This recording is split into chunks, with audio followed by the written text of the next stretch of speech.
1 minute to echo what Peter just said about Roger Berkowitz. In The Human Condition, Hannah Arendt says that the political virtue par excellence is courage, because it takes courage to step into the public sphere and to share your opinions and to engage in this kind of conversation. And I don't know anybody who models Arendtian courage better than Roger, who organizes these conferences year after year, and it is such an honor to work with him. So please join me in thanking him for these 2 days.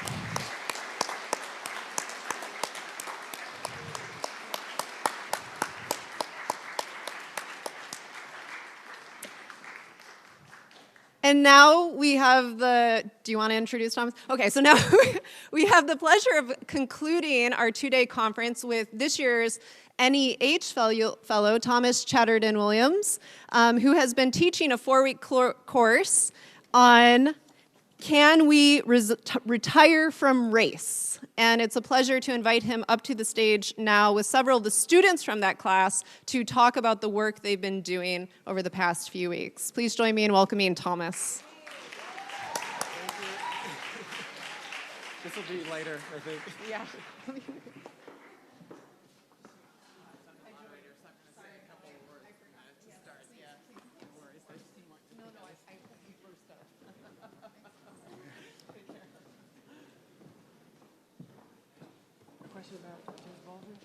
Hi, how are you?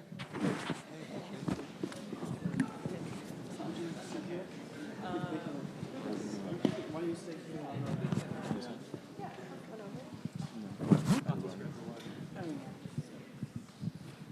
Do you want to sit?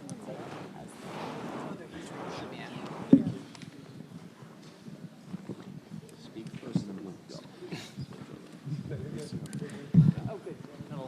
Good afternoon, everyone. I'm all set, thanks. I'm Joy Connolly. I'm the president of the American Council of Learned Societies, and I'm here as a moderator. I'm going to speak really briefly. In fact, I'm really not going to speak at all. I'm just here to say hello. Thank you for staying. And really the stars of the show here are the students you're going to hear from in conversation with Thomas Chatterton Williams. Let me just say one word that Thomas has a book coming out next week. Tuesday. All right. So you know where to go to your favorite local bookstore or to Amazon if you prefer to order the book. And you can also read Thomas's work in the New York Times magazine and the New Yorker, as he already mentioned, and a number of other venues. He's a wonderful public intellectual and public scholar who crosses the boundary, as you've heard, teaching here, spending some time in the academy, but also writing for public audiences outside. So I'll let him now frame the conversation with students about the course that he's just finished up at Bard College. Again, thanks for coming. Over to you. Thank you, and thank you all for hanging around on a Friday afternoon. And we'll have the students introduce themselves. Absolutely, yeah. And define themselves. This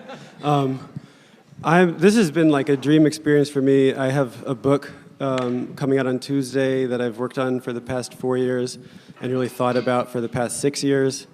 My daughter's 6 years old tomorrow, and it was her birth that really thrust what I refer to now as the fiction of race into my forefront and to my consciousness.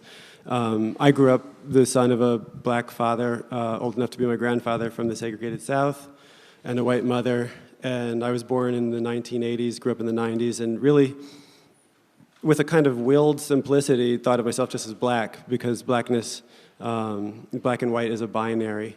And I believed in these racial categories that we sort ourselves into. So it kind of shouldn't have, but it came to me as a surprise when I was a new father and my daughter came out looking essentially Swedish. I didn't expect that as a black person I could have a child who looks like that. I wrote about it in an essay, and then I expanded it into a book. At first I started out just questioning what it means to change the race of your family, still kind of hesitating to give myself permission to really step outside of the racial thinking that we all are kind of programmed in this society to accept as factual. But it was in profiling an artist and philosopher named Adrian Piper a couple of years ago for the New York Times Magazine, and spending time with her and really trying to understand what it meant when she, in 2012, publicly retired from being black. And it was in these conversations with her that I realized that where I was going with this I had to go all the way. I had to actually, if race isn't real, I had to stop trying to ennoble or buy into what I thought of as essentially a lie. It's not that my daughter's white. It's not that my son is white, or I've stopped being black. It's that these categories are not accurate and don't encapsulate us or really anybody, I've come to believe. So I've got some brave students, and I don't know where they've ended up thinking, but I know that we spent the past month talking about these ideas and I think challenging ourselves. I've asked them a lot of questions, so now they're going to flip the script on me and ask me some questions. I think you're going to find that there's some fine minds on this stage. And please introduce yourselves and define yourselves as you see yourself in this society. Hello, is this working? Okay. My name is Justyn. I'm a senior here at Bard. I study politics. I consider myself Afro-Latino, which means, if anyone doesn't know, I'm from the Dominican Republic. But in greater context of things, I'm very clearly a black man. But that's what I identify. My name is Lisa. I'm an exchange student from St. Petersburg, Russia, and I'm junior in anthropology. As I'm from St. Petersburg, Russia, the question and the discourse of race wasn't really a very much articulated thing back when I was growing up. So now I think this course just helped me to kind of start to think about that, start to find the foundation of my moral and ethical thoughts. And I'm just still trying to find my place in the society, but I think it was a huge step towards that.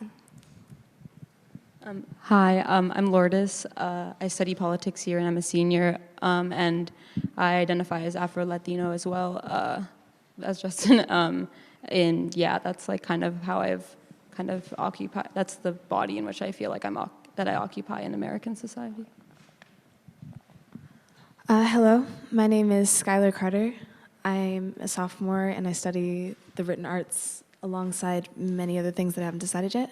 And I think I identify as a mixed black person, if only by virtue of me passing as black, but having ancestry that's both German, Jamaican, Cuban, and West African via slavery. So, thank you. Hi, I'm Mara. I'm a junior here. I'm a written arts major. I am black, also Caribbean black from the Virgin Islands, and Afro-Latina from Puerto Rico.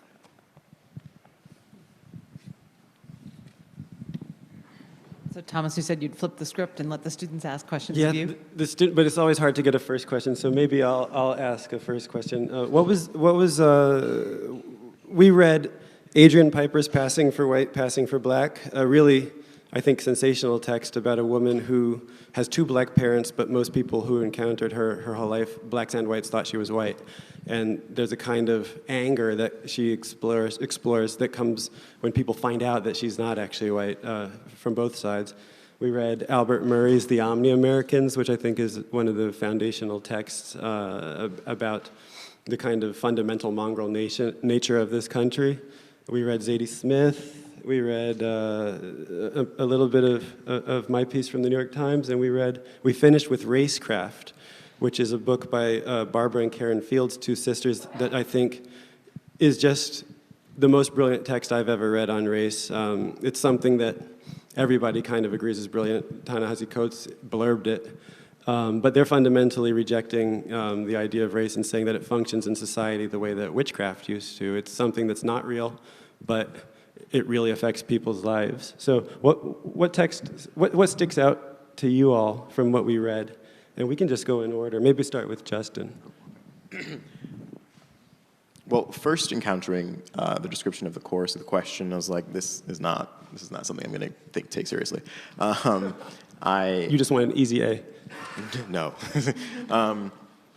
Can I just ask, was that because of the title?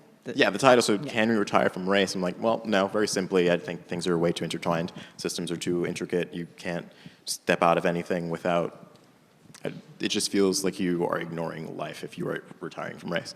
That was very much complicated by Murray. It wasn't by Piper. Piper made me even more angry, and I was like jumping away from it.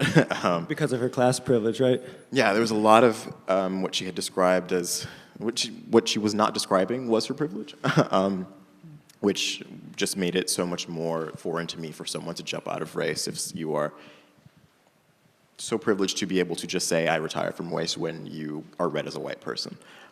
Murray complicated that in talking about victimhood narratives and in the ways in which we try and combat racism only serves to rearticulate structures of racism and racism in the first place. So it was really with that I was like, okay, I can give this some thought and see if it actually does work out.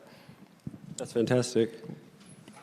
I think that for me the most standout text was Adrian Piper's one, not because it was the first one, but because I think that all our course was based on that, because it was the emotional testimony of being accepted in one or another racial category, and how Adrian was tired of not being accepted, and her decision to be retired from race was basically a very emotional one. And I think that gave us the prompt of very personal conversation after that, and based on this text. And I think that was important. It was important at the beginning, and it was important during the class.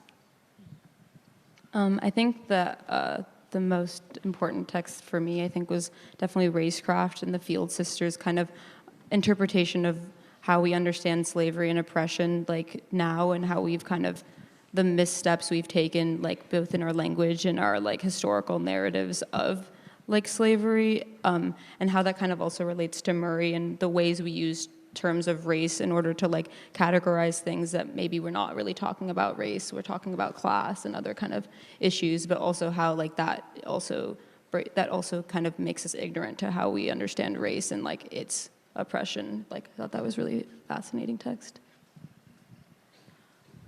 I think I'm a little biased because I love Zadie Smith, but when we had an article from her in regards to a painting of Emmett Till that was done by a white woman for the Whitney Biennial, and we read a series of articles. It was hers defending the painting, but by saying that it was not as meaningful as we were making it out to be, and other women or other authors and other artists who were actively against this painting and calling for its destruction.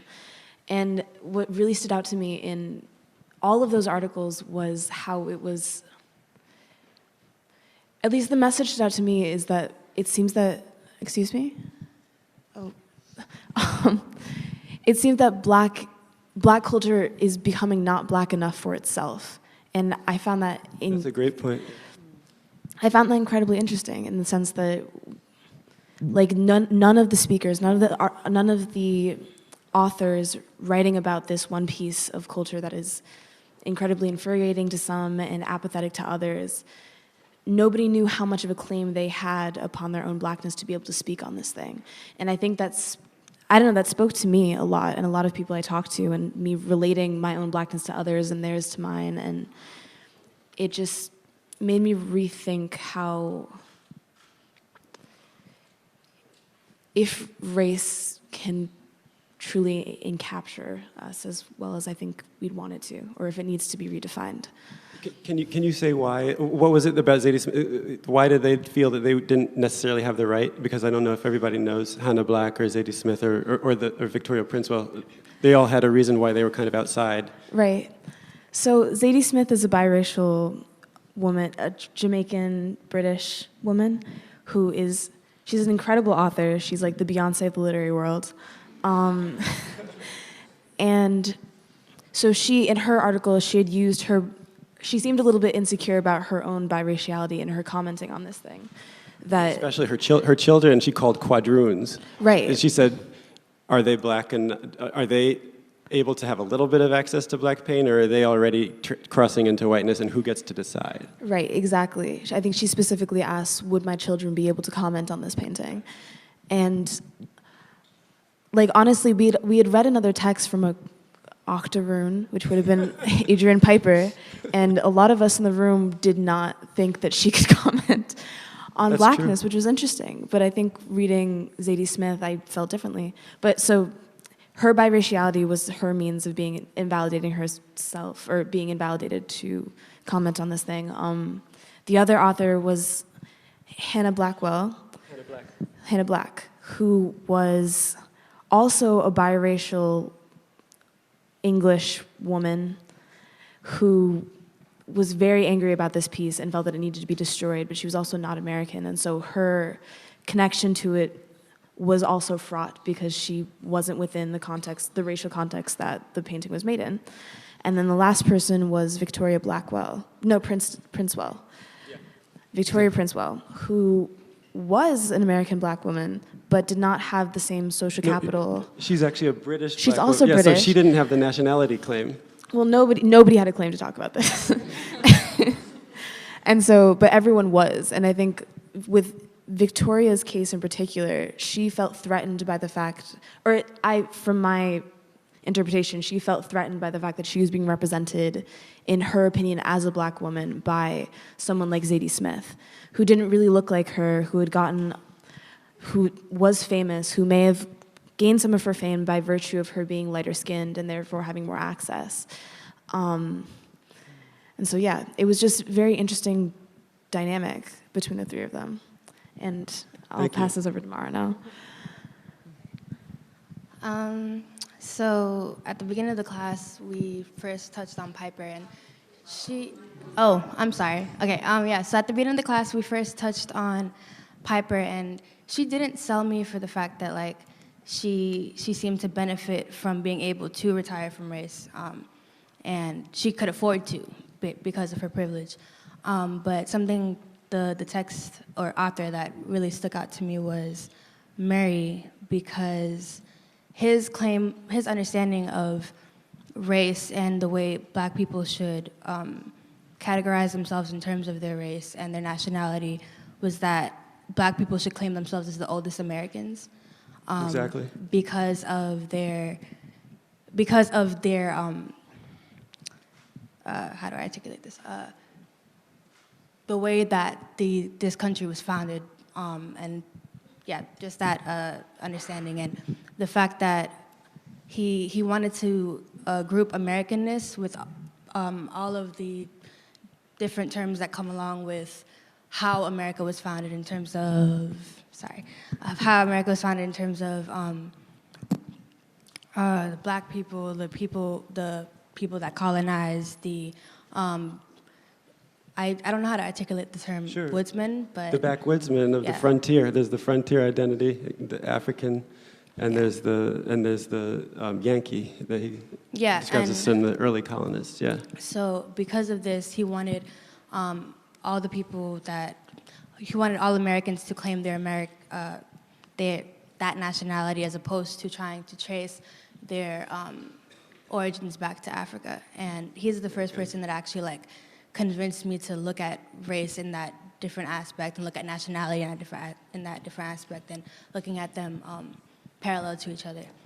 Very good. Murray passionately argues that blacks should, far from thinking of themselves as other, should think of themselves as fundamentally American. This country is very much theirs. The white ancestry that they have tends to be some of the oldest. It tends to be Anglo-Saxon, he argues, as opposed to newer waves of immigration. They tend to combine the Native American in them, plus African slaves that have usually been here for longer than most other ethnicities. So he actually argues to claim your Americanness and to embrace it, not to reject it or to look elsewhere for some other home. The home is here in America. And I think that was one of the richer days of conversation we had in the class, right? Murray, his idea that African Americans are the fundamental omni-Americans because American culture is mongrel by definition. It's not a land of pure blood and territory, unless you're going to talk about Native Americans. So I think that Murray was a turning point for us. Can I ask, because some comments have been made about colleges in general, and conferences in particular, as being sites of learning and understanding, mutual understanding, and potentially change of beliefs and change of opinion, change of even very fundamental shifts in our individual understandings of what knowledge is, what counts as a fact or not. So can I ask some of you to describe moments or topics or ideas, beliefs or opinions that shifted in the course of the class in response to reading or in response to conversation with your fellow students or with Thomas? I actually want to pose this to everyone else on the stage right now, because I do remember there was a day, like the final day when we read Racecraft together, and the entire ambient of the room changed. Like it seemed like everyone suddenly was like, yeah, I could retire from race. And I wasn't, that wasn't exactly me, but I was interested in how that happened. And I wonder if that was the same for you guys, if you felt that. And then Justyn went to the cafeteria and tried to tell some of his friends, and then he came and found me and said, "It's not working." I'm going to get canceled. I'm literally going to get canceled. That was the concern. I mean, I said that in class. The thing is, once we sat and read through Racecraft, well, part of Racecraft together, the ideas became a lot more succinct in my head, and I was like, okay, I can put this together and it can make sense, but it is very complicated to get to this point and understand that being there. So how do I articulate this to someone else so they understand, and I don't get seen as someone who's post-racial and like doesn't believe like we should ever subscribe to race again, which is essentially what it is. But that gets read really differently, that gets read really poorly, and then you have no friends. So, I mean, that's where I was there. But with Racecraft in particular, like there was a very clear story drawn along the very lengthy pages that we did, and there's much more to it as well that I haven't gotten to, but I'm sure that the context is even there further. But I even can't articulate now what is it that they were going through then, what the two authors were describing then that got me to the point where I was like, okay, I can see how this can make sense in theory, never in practice. I think I saw some of you all get very interested in the idea when the Field Sisters argued that it's not that white supremacy wasn't the point of slavery. Because if you want to have white supremacy and segregation, it would be a lot less troublesome to leave Africans in Africa than to bring them. But the production of cotton and tobacco was the point of slavery. And so when you started seeing it in material and capitalistic terms instead of as fundamentally racial essences, I think that was a moment in the class where we started to have where we started to think that we could potentially imagine a situation in the future where we didn't have to hold on to essences. We could talk about material situations outside of that. Did anyone else want to add about Racecraft?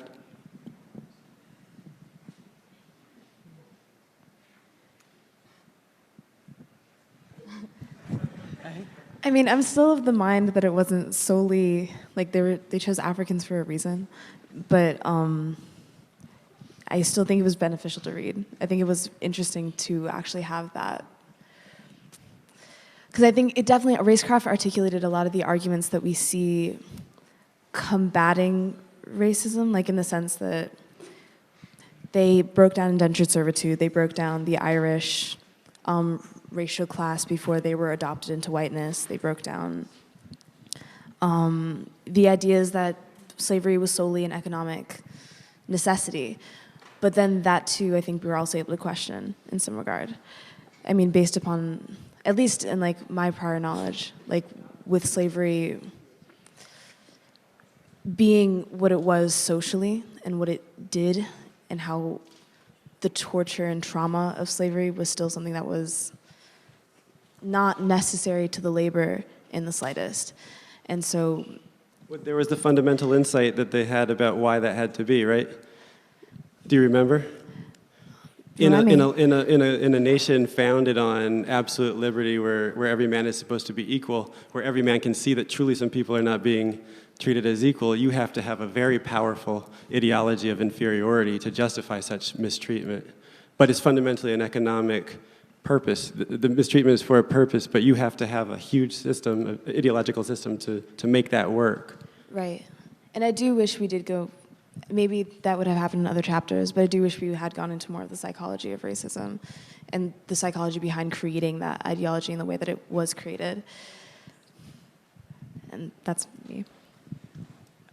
To come at the issue of retiring from race in another way, did you manage to hold in your minds at once these two kind of sets of associations or with the idea of retiring from race. The one on the level of the individual and the particular, and the other on the level of the social. And we talked earlier this morning about the importance or not, and there's some difference of opinion about this. But the topic was the historical significance, certainly in the last 40 years, of collecting data about race, so that in progress in measuring institutional diversity, for example, can be measured. So just literally counting white, black, Asian, Latinx, to tell an institution where it is, what kind of institution it is, who it is. So how did you, or did you, if I can ask, having not been there, unfortunately, in your discussions, hold these two separate things together? The notion of retiring from race on the individual, personal, psychological level, and the cost or the liberatory payoff of that. And I'm sure you talked a lot about both. And then on the other hand, what the potential costs or benefits are socially, on a social level, of retiring from race as something that, in recent years we have found, I would say, as an ex-academic administrator, great value in race as a category by which we can measure, so that we can measure progress or identify places where we're not progressing. I tried to cast doubt on the idea that you can measure, even when you try to do it from a well-meaning starting point. I think Elizabeth Warren being hailed at first at Harvard as like emblematic that Harvard was increasing its representation of women of color. I think that shows that, like, how do you ever measure when people are self-identifying what they are? Elizabeth Warren is in no meaningful way adding representation for women of color, if that term is to mean anything, at Harvard, but she identified as a Native American, and for a while Harvard released a news release saying that, Or Adrian Piper, her work was really going towards this as well.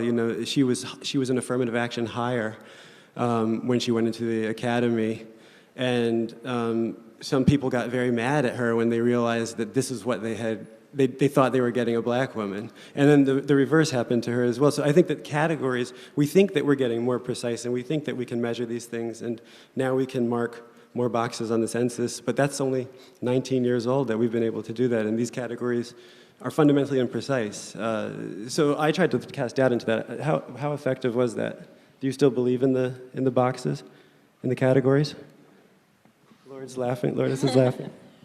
Yeah, I don't know. I guess that's something I struggled with because personally, I throughout the class, I'm like, oh, I can probably just retire from race. That's fine. But societally, I don't think that anyone's gonna I don't know. It just seems like I couldn't take it beyond the individual of someone kind of coming to a realization of maybe these categories aren't especially maybe a category that is placed on me isn't fitting for me, so therefore I can actively try to make sure that it doesn't affect my psyche when people identify me as X, Y, or Z. But just thinking about societally, it just feels like it's always kind of rained down on you whether what race you are, and so even then it's you kind of want to keep on the performance of it because it's if no one's going to listen to me, then why? Why not just continue the performance and not have to feel a backlash of what happens after that? I guess it's kind of complicated. I don't want to submit to it necessarily, but at some point it's the pushback seems a little difficult.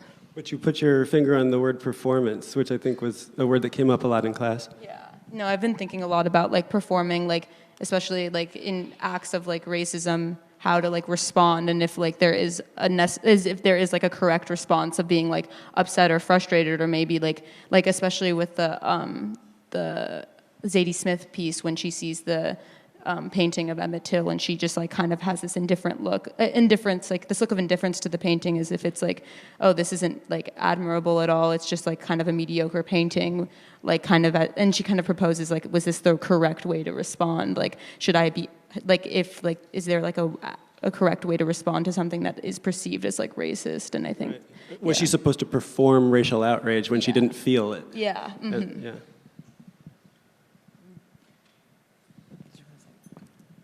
I mean, the boxes still hold value, I'd say. I cannot think of this outside of theory. I really feel I can say I no longer identify with a race, but at the end of the day, I can walk down the street and get called whatever the hell someone wants to call me. And that corners me right back into a box that, whether or not I prescribe to it, has real implications to it. So when we say, I retire from race, doesn't mean that anyone else has done it as well. So for this to actually do anything, everyone would have to be on the same page. Norms have to change. Yeah, and I don't think that myself as an individual or many other individuals or people of color are willing to take that first step and still allow themselves to be disrespected and not take pride in, like, because retiring from race, again, in part means you let that go. You let it go and you allow anyone else to jump into whatever they would like to do culturally. So you think Zadie Smith let too much go Yes. in her reaction to seeing the painting and shrugging? I just think maybe she has not, and what she hasn't, I will say that, has not had many of the same experiences that some of us on this stage have had. Very privileged, much lighter money. All of that means she has had a much different experience that has brought her to the point in which she does not have to have the same reaction that other people of color have had. With that, I would be outraged if I walked down the street and I saw a white man wearing locks because he retired from race. That's frustrating because you think that's cute, but not 30 years ago, someone has been hurt for having their hair like that. So you're walking back the Murray. Well, that's the thing. Like, I'm on both. Like, I can think of it, again, in theory, but not in practicality. So that's where I am. That's where we left it in the cafeteria, I think, when he told me he was canceled. Right. I mean, I can certainly see in conversations, again, I was an academic administrator until July in the CUNY system at the City University of New York, and there, you know, statistics that would show largely senior white administrators, you know, the link between poverty in neighborhoods and race in neighborhoods was, you know, this is now, again, a 50-year-old longer move, you know, in higher education. But that, I would say, absolutely still needs to be deployed, you know, in these decision-making, resource allocating moments, because otherwise for me, the prospect of retiring from race in conversations and policy making about resource allocation is frightening, because it means erasure that would let a lot of white people off the hook, you know, so that for me, is on a social level, is the question that's the thinking behind my question. Oh, I understand. The race is so often classed, but actually talking about class in racial terms can also obscure aspects of individual experience that are very important and ought not always be obscured. So it's very difficult to disentangle the two. Right. Did you want to say it? Okay, go off. No, I agree with the point on it. Retiring from race lets white people off the hook. It says, and I made this metaphor in the paper, it's like being in a very toxic relationship in which you expect someone else to get better and be altruistic. If everyone were to retire from race, it would require, one, for everyone to be on the same page. Secondly, for you to think that all white people are going to act in accordance to, respectfully, and not appropriate anything, not disrespect you, anything like that. So it says, all of this has happened. I forgive you to this point, despite the fact that every single day something happens, and I expect you to be better now, and nothing will change. Right. And I think going back to the previous talk and thinking about de Tocqueville and his observations about the coexistence of slavery and the origins of radical ideas about equality and democracy, I think that precise discourse of coexistence did not bring about change very effectively, and I think that's precisely where calls for more aggressive and more assertive claims about race have found their place because of our impatience with change. I'm a classicist too, so I can't help but thinking that the etymology of retire is it's actually it's a contested etymology, but one of them has the strong sense of pulling back from. Did you talk about agency? Like, where does retiring from race leave you as political agents or actors? Does it enable? Does it empower? Does it undermine? Does it liberate? Does it spark the imagination? I argue that it liberates, but I would love to hear. Do any of y'all have a response for that? Where would it relieve you if you retired? Would it take agency away from you? Would it take your own power away from you, or would it leave you freer to move, freer to act? Well, me as a person, I've always identified myself with my race, and I use my race is what shapes my life for me, and that's my understanding of it. And I'd never been like posed with the idea of removing myself from my race, because then in that understanding, I'd be removing myself from what I feel is a part of me. So my problem with the whole retiring from race thing when I first came into the class was, okay, would I have to give up my culture and my history as well? And I don't really think I got like a direct answer about that, and that's something that I've just been grappling with, because in that way, if you retire from race and then you do have to give up your culture, you do have to give up your history, then it's like, I feel like we're still put at a disadvantage. Oh, but we did talk about that in class. I see no reason why the culture changes in any way. You walk out the door and you still have your cultural traditions, your community that you believe in, but you don't believe that there's something fundamentally, essentially racial or biologically true about that community. It's just that it's a cultural tradition. It's not a racial tradition. That was I remember in class. I think that you were outspokenly wondering if that was in fact a kind of meaningful difference. But I think that some of the writers would argue, Murray would certainly argue that, or Piper would argue that you don't have to stop, you don't change the record that you're listening to, or you don't, change the books you're reading. So you don't think that they affect each other in that same way and that it would change?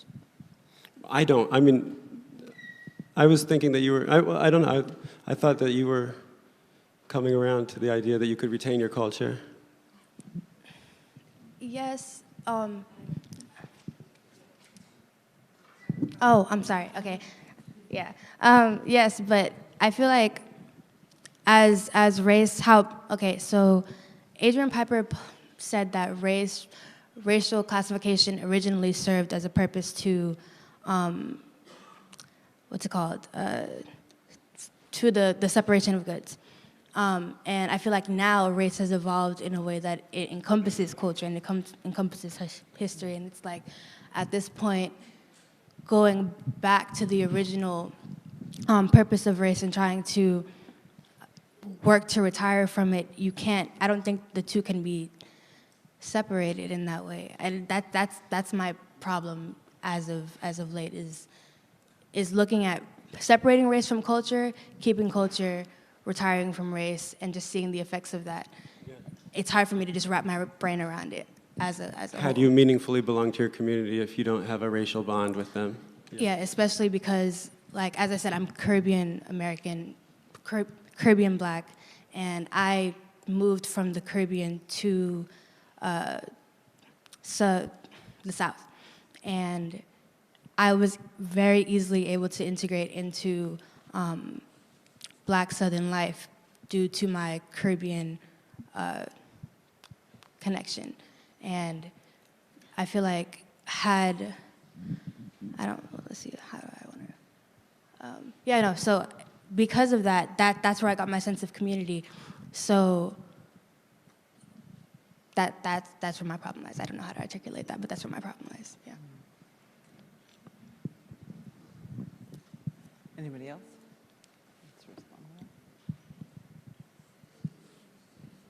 Is your relationship to Russia a racial relationship?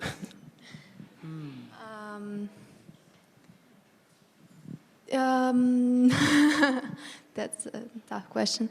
I think that I believe that I feel that Russia. I can't say that Russia is my not race, but I feel cultural bond with that. And I think for my context and my background from Russia, it's more. I think I understand that more as cultural foundation of my life. So I have the same connection, but I have the same connection about what you were talking about with people from Russia with the same culture, with the same cultural habits. And I think that for me personally, it would be impossible to reject my, for example, nationality without rejecting my ancestry there and my cultural connection with them. So I think that's my answer to that question. Thank you.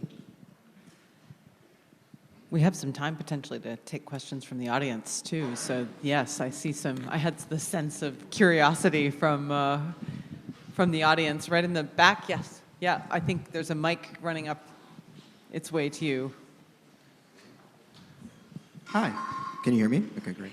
Thank you. I just want to say this is my top 3 favorite panel for sure. This was really great.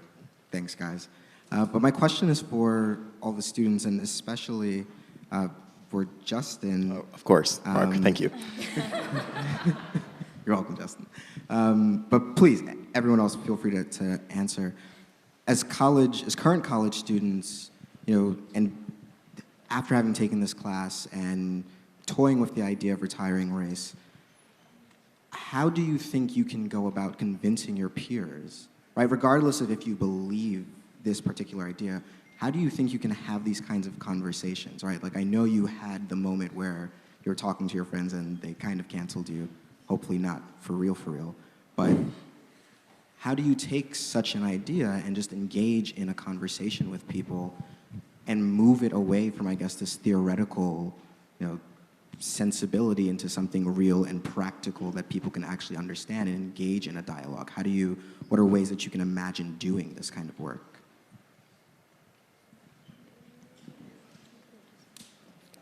Gift them a physical copy of Racecraft. I think beyond, if I were to revisit the text and really condense that and sit with it myself, I'd be able to articulate what they're saying, as well as Murray. Upon first glance, these were ideas that I was able to think more on, but as far as articulating it and not immediately being having distance between or that becoming a strain in a relationship, it would really require myself to do the work of really becoming familiar with these texts, really becoming familiar with the ideas to be able to articulate that to others. I don't think I could ever take it out of the theoretical basis, though. For me, I don't think no matter how long I can sit with these texts, it will never leave just theory. I can't practically imagine any of these things happening unless every single person agreed. And as far as norms changing, that's a crazy thing to happen. So I don't see it going anything further than a nice conversation incline. I also want to add to that in the sense that I feel like it'd have to be a large erasure as well. So I think something that we talked about a lot was in the sense that Mara and I would talk after class, and she said something to me that I thought was really interesting in trying to, if you don't mind, in which she asked the question, is Black culture solely me writhing in my own oppression? No? Can you say that again? Do I have a culture outside of my oppression? No? Close. But basically, and when you said that, it just brought me back to how this would look different depending on each person. If we were trying to put that in a practical lens, and I think in Mara saying that was her trying to, in some regard, that would have to look different for all of us. For both of us being Caribbean, the whole reason that we are on this hemisphere is due to race and raciality. And our cultures grew out of West Africanness by virtue of being enslaved. And so for us to get to a point where we'd be able to be, or at least I think if I was talking about myself to be Caribbean, to get to a point where I would be able to transcend race or retire from race, I feel like I would have to, I guess we'd have to come to agreement that we'd all dismiss our own oppression or just stop all oppression. Or if we were to go forward with it, we'd have to create a new identity that would be just entirely radically different and couldn't really exist in the culture that we've created, because that culture is rooted in our oppression. There is no separation at this point in time. And so I agree with Justyn. I don't know if I can't speak to other ethnicities because I don't know enough about that history, but we've all been touched by colonization in such a big way, which is inherently racialized. And so being able to trying to convince anybody to be post-racial, it would be, I think we also Justyn talked about this too, like the aspect of privilege would be huge. Like the fact that Adrian Piper is able to, and maybe our teacher as well. I'm not quite sure if you identify as retired from race or not, but it seems like the prerequisites to being able to retire from race is your proximity to whiteness, at least in an American context. Those are important points. We brought up the idea that you do two things at once. You try to fight racism, be an anti-racist at once, and you try to also keep in mind that you try to imagine a better world in the future that you're trying to bring about, but you don't. But that doesn't change the reality of the present. So you don't just accept the terms of the past and that's the end of the conversation. You fight those terms, and then you try to create a better world, and you hope that norms do change, and you try to contribute to the conversation around that and to the discourse. But of course, proximity to whiteness is a factor, probably certainly in Adrian Piper's. We never got a chance to talk about a guy I know and like a lot in New York City who's a podcaster named Camille Foster, who's a very dark-skinned black man who's a self-proclaimed race abolitionist, and he rejects the terms even with dark skin and kind of has a very forceful argument for that. But I don't pretend that proximity to whiteness doesn't make it easier. When I was talking with Adrian Piper in Berlin, she did make the point that she wasn't even sure she would have been able to really retire from race had she stayed in America, had she not left America, because there is something so particular about the way that race is made here and so seemingly permanent and inescapable and so skin-obsessed that even going to another European country can feel like a kind of liberation. And I felt when she said that maybe it's true that I don't know if I would have written the book that I wrote had I not moved to Paris. But I don't think that makes the insights less valid or persuasive for me. I just think that I may not have arrived at them or seen them if I was stuck in the mire of the kind of American racial sickness that really you can kind of see pretty clearly from abroad. There are a couple of other questions. Yeah, someone has the mic already. Great. I teach and write about comparative race relations, especially Brazil and the United States. So I think that what's missing in your course, Professor, is a more comparative approach, because the United States is very unique. In terms of conceptions of race and perceptions of identity, the United States is the exception, not the rule. Absolutely. Right? Even in the Dominican Republic, in the 1950s, the president went on TV to say there are no blacks here, but that was a political decision because of the past Haitian invasion to the Dominican Republic. So Dominicans know that they are not all white, right? But there is that gradation, there is that range. In Brazil, the idea of, anybody can have a child of any race, any color, and then two siblings, one is dark-skinned, the other one is blue and blue. So this one is white, this one is black, this one is mulatto. But even in the United States, until the 1896 Supreme Court decision that established legal segregation, the census counted mulattoes, quadroons, octoroons, and then slowly those terms fell into disuse because, how can you have a quadroon fountain, an octoroon fountain? In terms of racial segregation, it would have been too expensive, right? So it became white, non-white. But the rest of the world, even South Africa, at the height of apartheid, recognized mixture.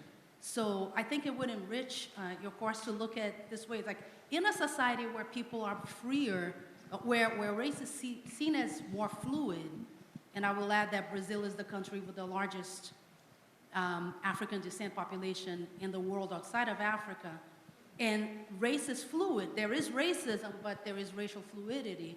What would happen to this? Would people think about retiring from race? First of all, I just want to say I don't only agree with everything you just said. That is addressed in my book. I have a section on Brazil, and Brazil is actually very interesting in comparison to America because it's kind of the opposite. A drop of white blood makes you not black, as opposed to a drop of black blood makes you black. That's why you can have the soccer superstar Neymar, when he's asked if he's ever experienced racism, he says, no, it's not like I'm black, but he's the color of Justyn with the same hair texture. So I understand that very well. We had a month-long course here. I'm on a limited fellowship. I wasn't able to teach the course as extensively as I would have liked to if it was a full semester. So we didn't get into anything outside of the United States. But every point you said, I not only agree with, I argue myself in the book.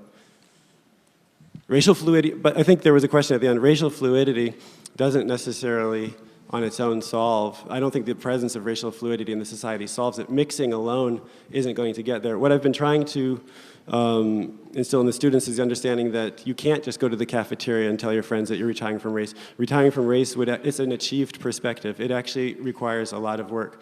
It's not something you can do flippantly or glibly, and even if you spend a lot of time at it, people will dismiss you. Not everybody wants to be open to that, but if you do want to take it seriously, you would have to do serious thinking and research about your own genealogy. You'd have to look at your own genetic makeup. You'd have to know the history of where your people come from, and you'd have to do a lot of reading in the subject of how race has been constructed here and elsewhere, and you'd have to be able to participate in that conversation without an understanding how racism continues even in the absence of races. So it's a hard ask. I'm not saying that this is something that tomorrow everybody's going to retire from, but I am saying that we have to try to imagine worlds that can be better than the one we inherit from our less knowledgeable and deeply flawed ancestors. We've been reproducing plantation and slave owner logic for 400 years here. It doesn't really work in the multicultural, cosmopolitan, mixed up big cities that we live in. I don't think that everybody's going to get on the same page, but I want to push the conversation a little bit and try to use my own experience to elucidate the failures of racial categorical thinking. We have time for one more question. Over here, I see someone who's but just let's keep it brief because we don't have much time. Some time ago, I had a lunch with a very black friend, actually acquaintance. We misuse the word friend in this country a lot. And he told me the story of meeting a colleague who told him, I am colorblind. And my friend said, do you realize that you are being a racist? Because I want you to look at me and see my blackness and attach value to it that you attach to your whiteness. How would you comment? Sure. I use the instance of my cousin in my book to get at this. I have at the time, 20-year-old white cousin, Trump voter, in California, evangelical Christian, and she would say that she's inspired by Martin Luther King in the glibest way possible. The content of one's character is all I care about. I don't see color. If anything happens, it's because of your choices and actions. That's nonsense. That's not an actual, she's not transcending race at all. She just doesn't want to spend any time thinking hard about it. So that's not the right type of colorblindness. And I understand that that oftentimes that type of rhetoric is used to evade racial questions when we talk about racism.